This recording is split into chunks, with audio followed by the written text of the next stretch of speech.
नमस्कार। चीर के ज़मीन को मैं उम्मीद बोता हूँ, मैं किसान हूँ, चैन से कहाँ सोता हूँ। आज साधना श्री के पेज पर मुझे आने का अवसर मिला है, इसलिए मैं साधना श्री के राष्ट्रीय संयोजक दीपक पांडे जी के प्रति कृतज्ञता ज्ञापित करता हूँ। कोषाध्यक्ष वैभव कृष्ण जी के प्रति भी मेरा बड़ा ही आत्मीय लगाव है, इसलिए भी उनके कृतज्ञता ज्ञापित करूं और धन्यवाद दूं साधना श्री को कि किसानों के विषय को लेके आने का आप लोगों ने काम किया है।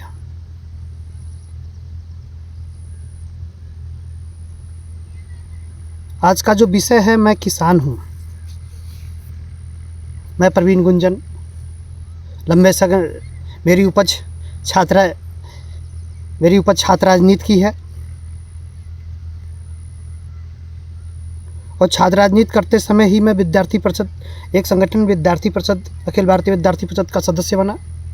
बाद में उसके कार्य, उसकी रचनात्मकता मुझे ठीक लगी और मैं एक लंबे समय के लिए पूर्णकालिक निकल गया।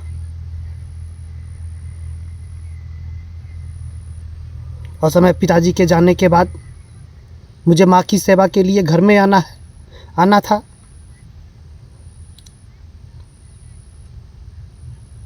और मैं घर में आया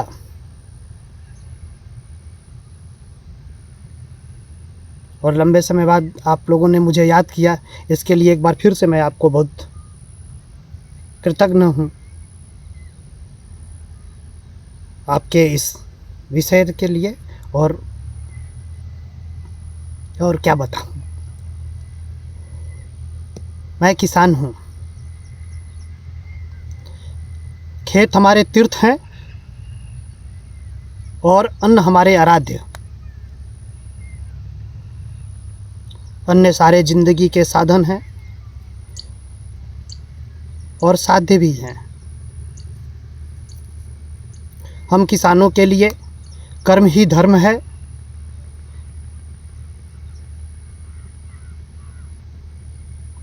मनुष्यों की प्रथम आवश्यकता भोजन है। भोजन से ही इसकी पूर्ति होती है। मनुष्य के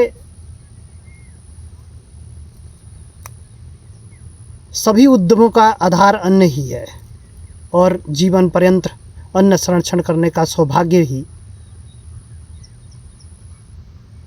हम किसानों को मिला है।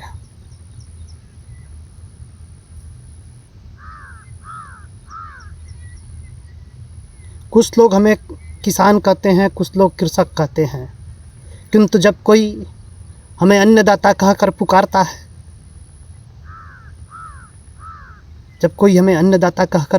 है, तो हमारा सीना चौड़ा हो जाता है।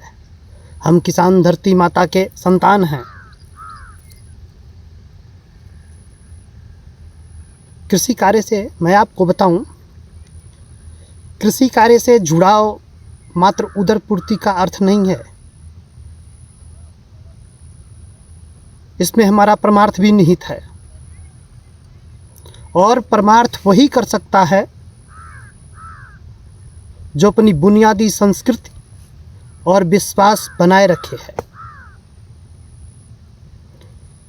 आज देश काल की परिस्थितियों के थपेड़ों में न हम किसान निराश हुए हैं,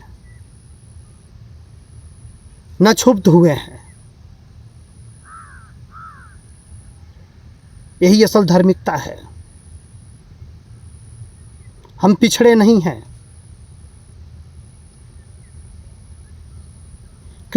हम कृषि सभ्यता के प्रवर्तक हैं।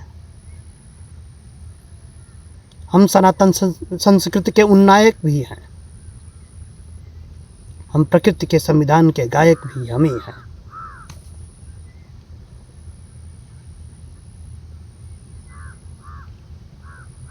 धरती और बीज के संबंध को मानव ने जिस दिन समझा, उसी दिन धरती पर नई सभ्यता का जन्म हुआ और उस नई सभ्यता ने जंगल को खेत बनाया।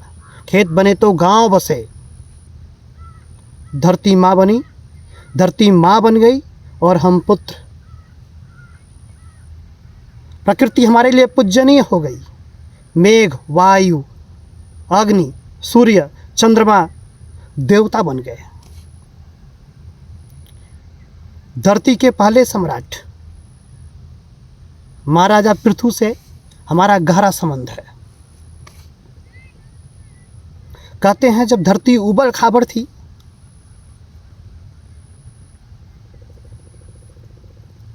तो महाराज पृथु ने धरती को समतल बनाया।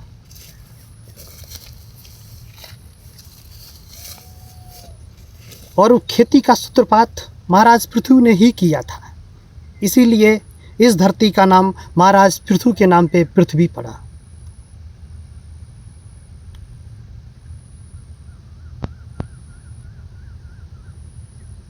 किसान न होते तो अन्न कहाँ होता।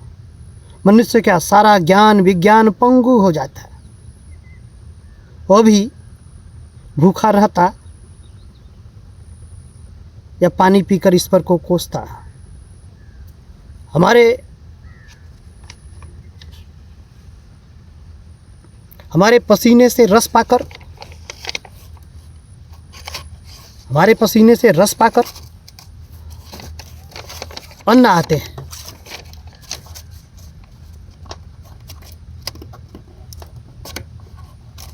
अन्न बनता है और अन्न से वीर्य बनता है और उससे संतानोत्पत्ति होती है। कहते हैं अन्न से तन ही नहीं मन भी बनता है।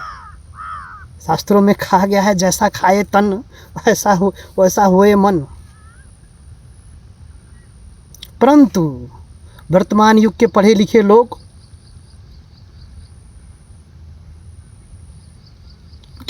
लोगों की नज़र में हम असभ्य हैं, अनाड़ी हैं, गंवार हैं,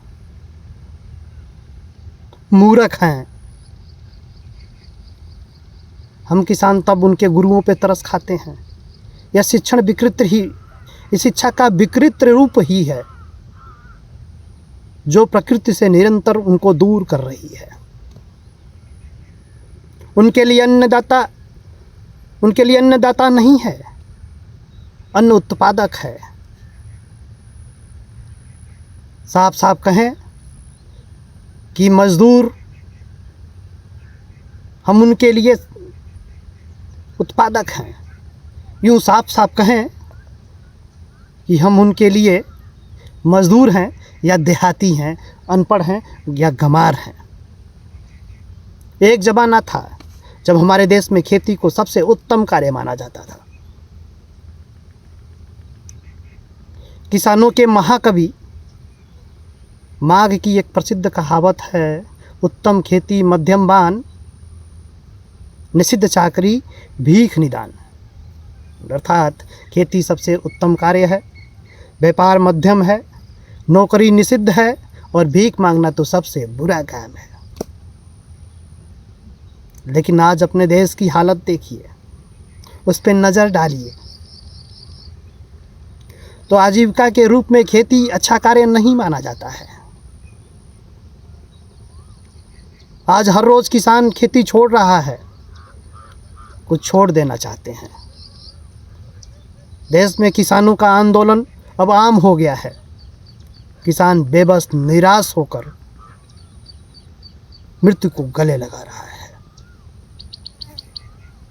अभी प्रधानमंत्री जी वर्ष 2017 में एक किसान रैली में आए और बताए कि हम किसानों की आय को दूनी करना चाहते हैं। किसान इस पे फूले नहीं समाया। लेकिन आज उन किसानों को कौन बताएगा। आज के 45 वर्ष पूर्व एक सरकारी कर्मचारी की आय लगभग 475 रुपये प्रति महीने थी।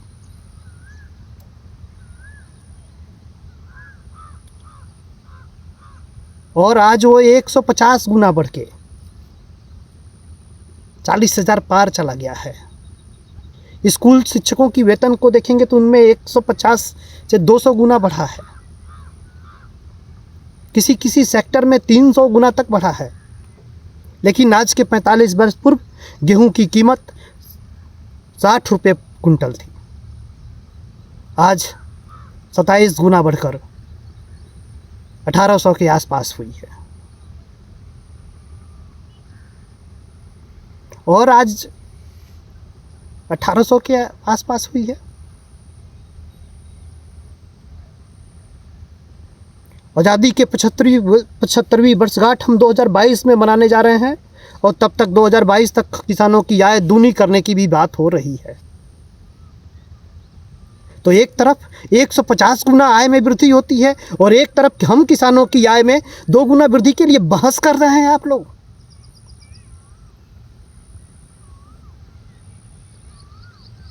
बहस होनी भी चाहिए, और क्यों नहीं होनी चाहिए, बिल्कुल होनी चाहिए। कभी किसी ने सोचा है